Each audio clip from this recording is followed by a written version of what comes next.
I'm a bit of an emotional wreck right now. I have all the feels going on. I am hurt. I'm scared. I'm lost. I feel worthless, but I'm also grateful. So 2 days ago, my boss asked me at 3:30 in the afternoon if I was available for a quick call at 5 p.m. And I said to myself, I'm getting fired. I just know it. And at 5 p.m., he calls me on Teams, and it's just the two of us, briefly. And then HR joins the call, and I knew before she spoke what was about to happen. And it was like I was 33 years old all over again when I was laid off from one of the big five accounting firms due to the downfall of Enron.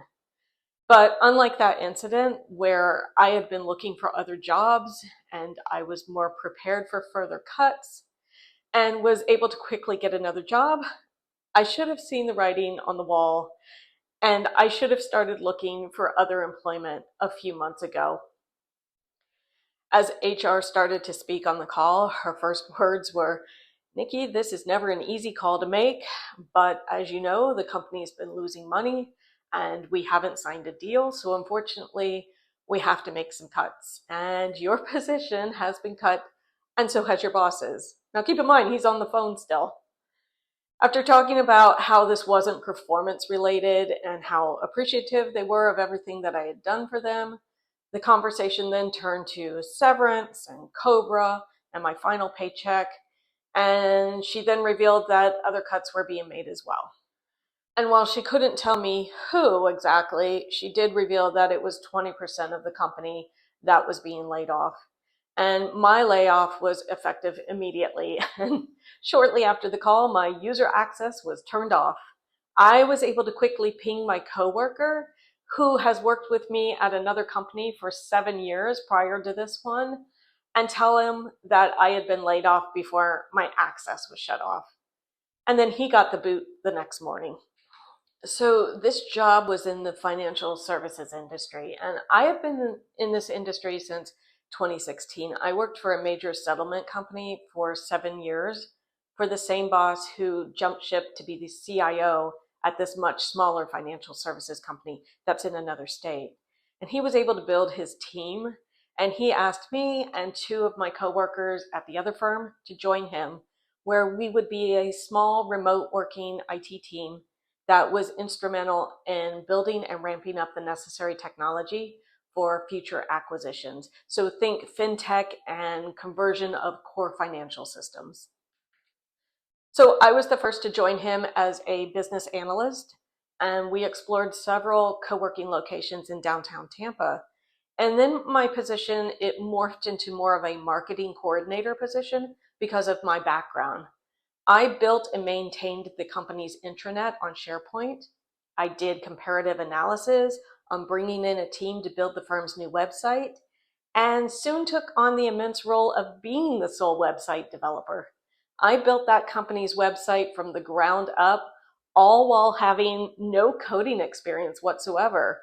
And because of my prior background, I also trained our staff on new technology that got them off of file shares and onto Office 365. I was also the administrator of their social media accounts, and I built marketing campaigns for the sales team. I held bi-weekly marketing staff meetings where I laid out plans and marketing strategies. I thought the more that I took on and the more that I was involved with crucial customer and staff-facing roles, the safer I was when it came time for cuts. I've always been that way in every company that I have worked for. I thought that integration meant insulation, that I would be protected, and I was wrong. So in the 3.5 years that I worked for this company, we only acquired one mom and pop company. Over the years, the executives and the investors, they searched for opportunities for other acquisitions. And there were times when a deal made it through several phases, but then something would fall through, some kind of risk that they weren't willing to take on. And then interest rates hit the business pretty hard, and it prohibited certain things like lending. And in July, we were told that another company would be buying us. I was told personally, Nikki, I'm so excited for the IT team when this deal goes through. But it never did. and investors were getting antsy. I don't know if this riff was to save the business because in the time I was there, they never turned a profit. Or as my former boss mentioned to me, who by the way jumped ship a year ago, maybe they were cutting roles in order for a purchase to go through. And I suspect it's the latter. So all I know is that one of my team members was cut as well as another full team. And this just sucks. As I mentioned earlier in this video, I am scared and feeling lost right now. I'm 53 years old. I don't know how to navigate this strange job market. I used to be able to jump jobs in my younger years, and I would land something within 2 to 3 months.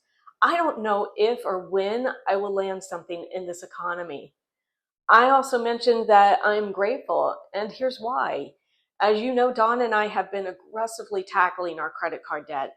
So I sold my 2021 Mercedes and paid for my used 2013 Mini Cooper in full. We were 3 months away from paying off that last $19,000 in credit card debt. 3 months. And now we're going to have to go down to just paying the minimum payment until I can find another job. But I'm also grateful that we came so far this year because it has reduced our monthly expenses to the point where we can live below our means now. And I am also grateful that we are of a generation that has been through this situation before. We have lived through recessions and layoffs. We know how to be frugal and scrappy. We know how to stretch our money. We know where to cut expenses.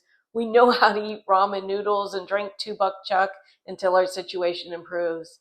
And I'm also grateful that Dawn is still working and we have that additional income that we'll need when my severance runs out. You know, I'm just a part of a small company going through layoffs. And if you've been following the news, then you know that over 4,000 federal workers were also laid off amid the government shutdown. And who knows if the furloughed employees will receive their back pay when the government does reopen. And I do have more luxury that I can sell off, even if it means I take a loss. I did record another video before I got laid off that is what I kept in my luxury collection. I don't know if it's appropriate to show it now, but I might put it up. And I'm also grateful that I was part of the early round of layoffs when the company is still able to offer decent severance packages. I'm getting 12 weeks in one lump sum. I also got my vacation payout today, a little over $5,000, and that'll last about 2.5 months. And I have filed for unemployment, but in Florida, that only amounts to $275 a week before taxes. But I will take any assistance that I can get that will help us get through this difficult phase. I'm still going to keep going on this channel. I have more time to do it now. I'll keep vlogging around Tampa and updating you on how the job search is going.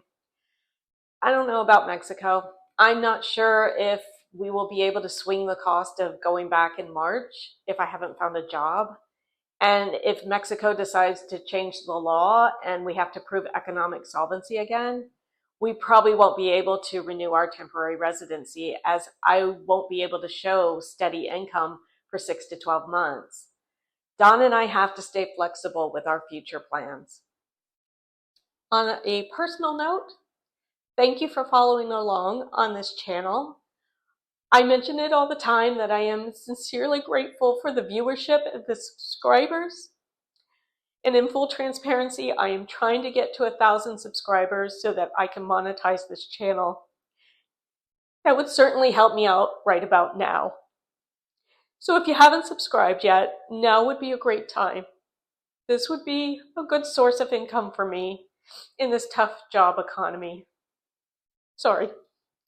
Until next time, my friends, hasta luego.